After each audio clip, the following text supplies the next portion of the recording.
Halo guys ya, saya Babang Andre dan sekarang film apa lagi nih? Oh iya, jadi ingat sama film Forever Purge tahun 2021. Ceritanya ini tentang dimana suatu hari di Amerika sana semua orang bebas melakukan apapun semaunya tanpa ada hukuman dan hanya berlaku 12 jam saja. Cukup menarik nih. Kira-kira apa saja yang dilakukan para warga Amerika saat hari itu berlangsung? Makanya tonton video ini sampai habis, oke? Juan dan Adela adalah sepasang suami istri asal Meksiko yang memilih untuk bermigrasi ke Amerika karena sudah tak tahan dengan kehidupannya di Meksiko. Nggak dijelasin sih kenapa alasannya mau migrasi gitu loh.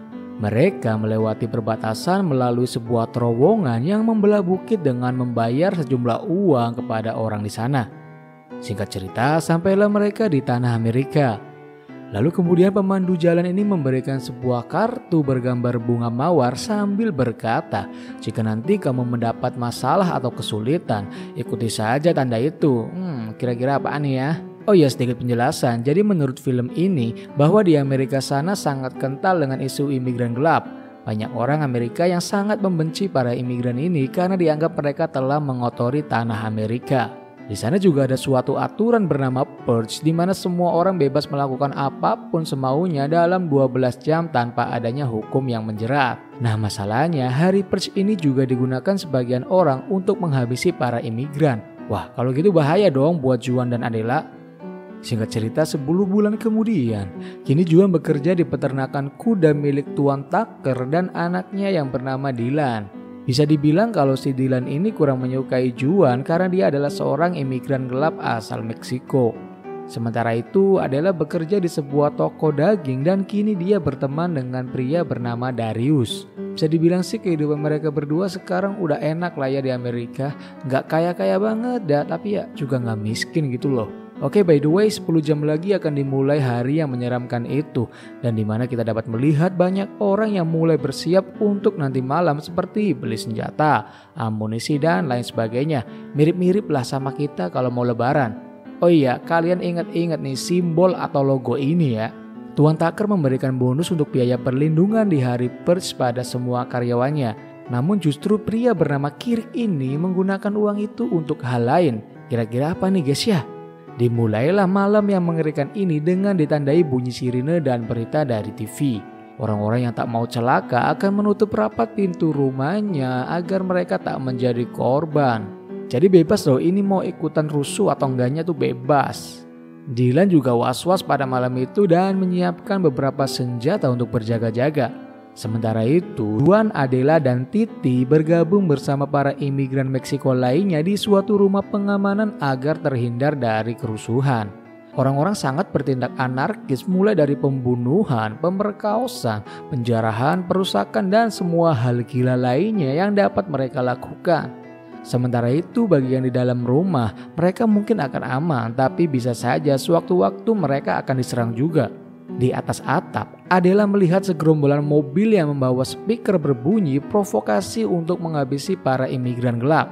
Melalui alat pembantu, Adela melihat orang-orang sedang disiksa di dalam mobil sambil menjerit meminta tolong. Serem ya, gak kebayang gitu loh apa yang lagi dirasakan sama para korban di dalam mobil itu.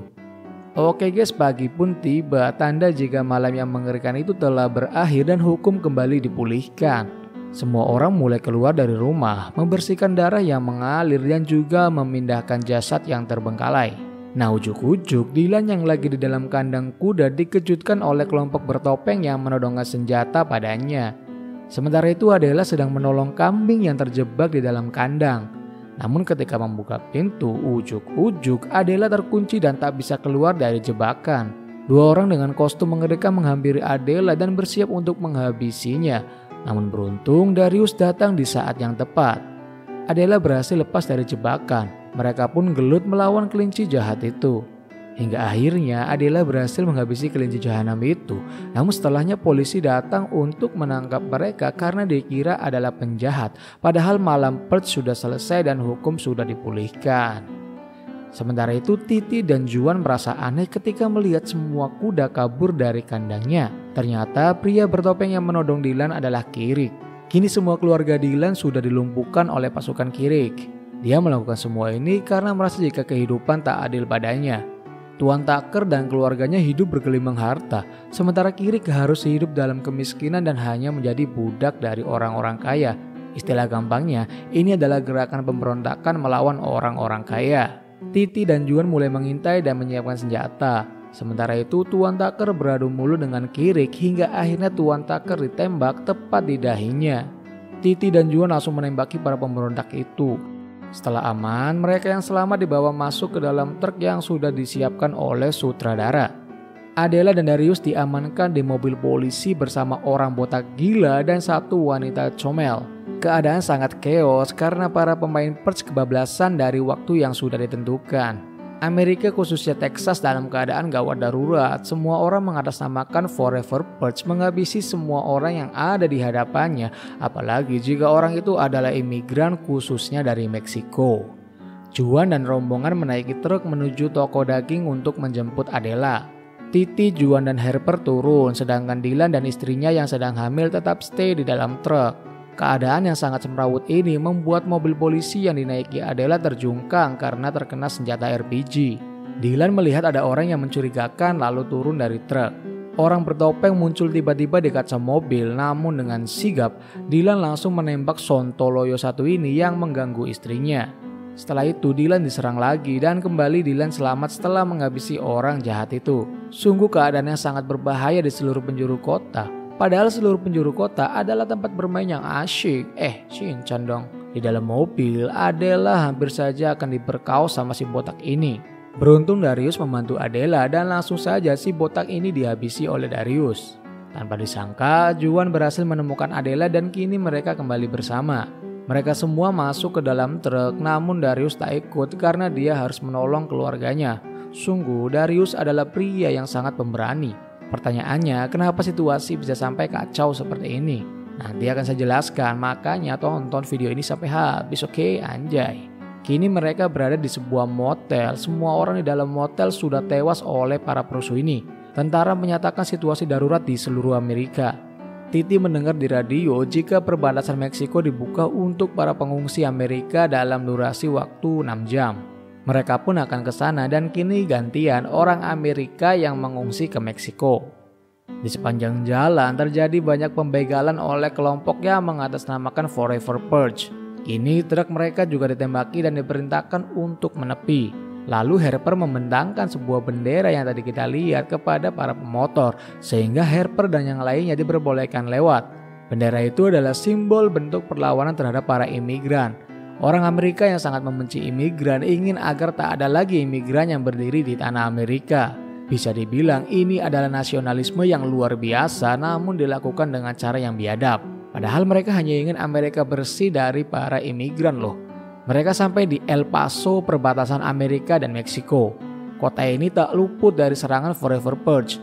Keadaan sangat kacau, tentara pun kesulitan menghalau pasukan bersenjata ini.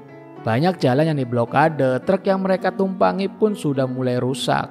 Mereka pun memutuskan untuk berjalan kaki menuju ke pintu gerbang perbatasan. Sangat sulit bagi mereka untuk sekedar berpindah tempat karena banyaknya tembakan dan mereka harus saling menjaga. Apalagi istri Dylan kini sedang hamil tua dan kesusahan. Akhirnya mereka masuk dan berlindung di dalam rumah makan Padang. Selanjutnya mereka menyeberang ke gedung bioskop, namun karena mereka membawa senjata, tentara menembaki mereka karena dikira pasukan Forever Purge. Beruntung mereka hanya unyeng-unyengan. Sialnya Emma dan Adela terkunci di dalam dan mereka berdua harus mencari jalan keluarnya sendiri. Gerbang perbatasan akan tertutup dalam waktu 2 jam 30 menit lagi. Adela yang seorang mantan pasukan anti kartel mampu melawan pasukan Forever Purge yang datang menyerang mereka. Saat sedang berjalan, Juan dan teman-temannya dicegat oleh pasukan Purge. Si cewek, sebut saja namanya Susie, meminta Dylan dan Harper untuk menghabisi 2 temannya yang berasal dari Meksiko. Namun karena mereka menolak, dengan ujuk-ujuk Susie langsung menembak Titi di bagian perut. Beruntung tentara datang dan langsung menembaki pasukan Purge. Juan yang dendam mengarahkan pistol pada Susie untuk kemudian menembaknya. Juan dan kelompoknya pun pergi menyelamatkan diri. Sementara itu, Adela dan Emma pergi mengikuti simbol-simbol yang ada di tembok. Akhirnya, Adela menemukan simbol mawar yang di awal film sudah saya ingatkan. Mereka ditodong orang bersenjata, Namun setelah Adela berbicara bahasa Meksiko, mereka pun dipersilakan masuk. Benar saja, di dalam situ adalah tempat perlindungan para warga Meksiko. Akhirnya mereka berlima pun bertemu di situ meskipun Titi sudah tiada. Berita di TV mengatakan jika tentara dipukul mundur oleh pasukan Perch sehingga Meksiko dengan terpaksa harus menutup gerbang perbatasan. Lalu seorang wanita menyuruh pemuda untuk meminta pertolongan pada Thiago, yaitu seorang yang tinggal di perbatasan Meksiko Amerika dan berharap dia bisa membawa orang-orang di sini melewati perbatasan melalui bukit. Singkat cerita, Thiago pun datang dan semua orang segera masuk ke dalam mobilnya. Sementara itu, pria berjenggot tadi masih dendam pada Juan dan akan memburunya hingga ke ujung dunia. Mereka pun pergi menuju perbatasan. Nantinya mereka akan menaiki bukit untuk melewati tembok perbatasan yang tinggi itu. Tanpa disangka, dari kejauhan terlihat pasukan Perch yang sedang mengejar mereka. Beruntung mereka segera sampai pos penjagaan kelompok Thiago. Wanita dan orang yang lemah dibiarkan pergi dulu, sementara para pria dan yang bisa gelut akan berusaha menghambat pasukan Perch. Juan dan yang lain bersiap dengan senjata. Ketika Perch mendekat, panah api langsung dilontarkan pada mereka. Kedua pasukan saling baku tembak sehingga akhirnya mereka kehabisan amunisi dan diberondong pasukan Perch. Setelah dilihat, ternyata kelompok Juan sudah pergi dari area itu. Mereka bersembunyi di rumah kosong sambil bersiap melawan pasukan Perch tanpa senjata api. Thiago dan temannya menggunakan cara tradisional, sementara itu Adela diselepet oleh Perch menggunakan motor. Beruntung, Dylan menggebuk orang itu menggunakan gedebok pisang. Juan dan Dylan pun gelut melawan pasukan Perch sehingga akhirnya Juan terpojok oleh salah satu dari mereka. Beruntung Adela segera sadar dan dengan keadaan puyeng dia pun menembaki Perch dengan tepat. Lalu tiba-tiba Adela ditarik oleh pria berjenggot dari luar rumah. Juan pun tak kuasa mengejar karena harus menghabisi musuh yang di dalam terlebih dahulu. Sementara itu rombongan sudah mulai sampai ke puncak bukit. Thiago dan temannya mencegat pasukan Perch yang tersisa. Sementara itu Adela yang ditawan dipaksa untuk memanggil Juan dan yang lainnya. Juan pun menangkap pria berjenggot dengan tali dibantu dengan Dylan yang melucuti senjatanya. Tanpa ampun, Juan pun langsung mengantar pria berjenggot itu bertemu dengan pacarnya di neraka. Akhirnya Juan dan kelompoknya sampai di perbatasan Meksiko dengan selamat. Sebuah ironi, Dylan yang tak menyukai imigran Meksiko justru kini dialah yang menjadi imigran di tanah Meksiko. Dylan langsung mencari istri dan kakaknya di kamp imigrasi. Tanpa diduga, istri Dylan sudah melahirkan seorang putri yang sangat cantik di tanah Meksiko.